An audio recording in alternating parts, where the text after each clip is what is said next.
Nature Knowledge. Greetings, this is Maura with the Trustees and the Cooperative Nature School here at the Trustees Moose Hill Farm in Sharon, and I'd like to welcome you to another episode of Nature Knowledge. Today I am sitting by one of the farm's many stone walls, and I'm doing that because today we are going to learn about snakes, and snakes love stone walls. Why do snakes love stone walls? Well, they provide lots of things a snake desires. They provide warmth and shelter and food. The rocks are awesome at capturing and radiating the sun's energy so a snake can warm up by the rocks. And then if the snake gets too warm, it can find some cooler nooks and crannies to cool off in.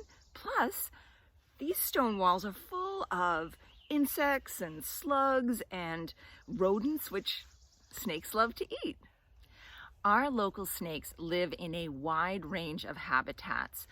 They may be found in fields or forests or wetlands or farmland or by brooks, and all of those habitats exist here at Moose Hill Farm. So this is a great place for snakes, which may make some people a little nervous, but I think the more you know about our local snakes, the more you will love them.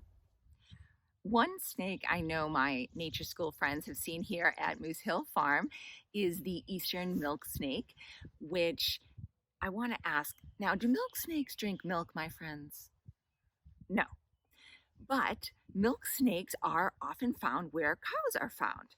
Cows like to hang out in grassy pastures and in barns, and mice, which are a favorite food of the milk snake, also tend to hang out in grassy fields and barns.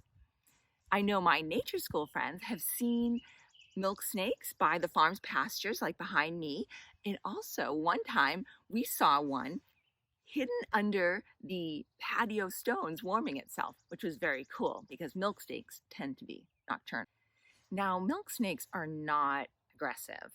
They are completely harmless to humans. And unfortunately for them, they're also harmless to their predators like raccoons and coyotes and fox. And so they have evolved to mimic more dangerous snakes so that they can fool their predators into thinking that they're more dangerous. So a milk snake may rattle its tail, trying to fool its predator into thinking that it's a rattlesnake, or its blotchy coloration mimics that of a coral snake, which is a dangerous snake, but not one that you'd find around these parts. The common garter snake, which is very common, and the black racer that we have seen here on the farm, they are also do not cause much harm to humans. Now, does that mean if you find a garter snake or a milk snake that you should pick it up? No. Any animal will defend itself in any way possible when it feels threatened. If a snake feels threatened, one way it will try to protect itself is to musk you. What's that? Well, the snake will secrete this seriously stinky substance from its cloacal scent glands.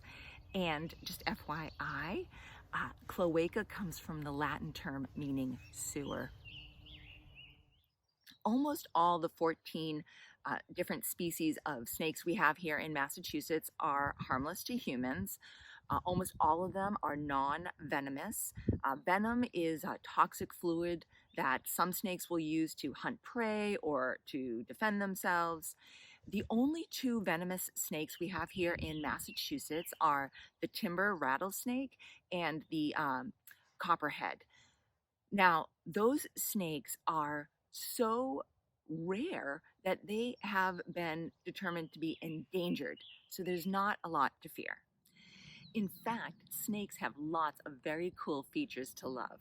One awesome feat is that they have figured out how to move quickly and easily without any arms or legs. How cool is that?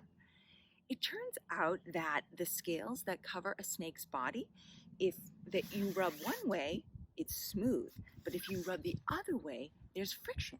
And snakes have figured out how to take advantage of the friction or lack thereof to move.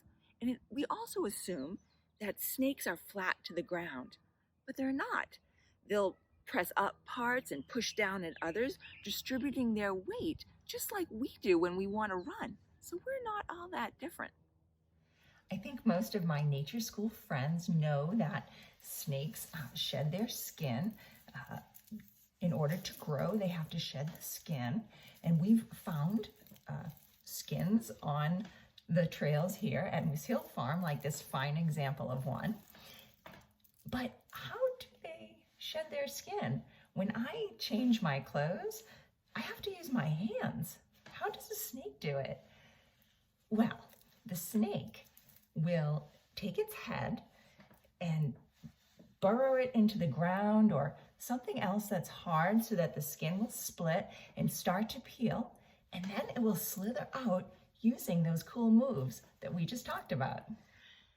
Snakes have figured out how to eat without hands or feet or even teeth for chewing. The snake, which is a carnivore, so that means it'll eat animals or animal eggs, will eat their prey whole, usually head first, and sometimes that prey is larger than the snake's head. So the snake has a specially adapted jaw. It's not connected like our jaws are, so the snake can open its mouth very wide.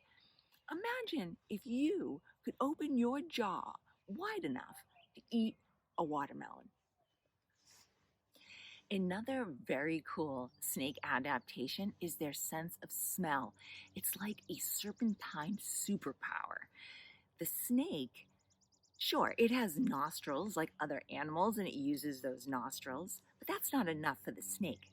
The snake has adapted its tongue and sense of taste to provide seriously awesome olfactory information. FYI, olfactory has to do with the sense of smell.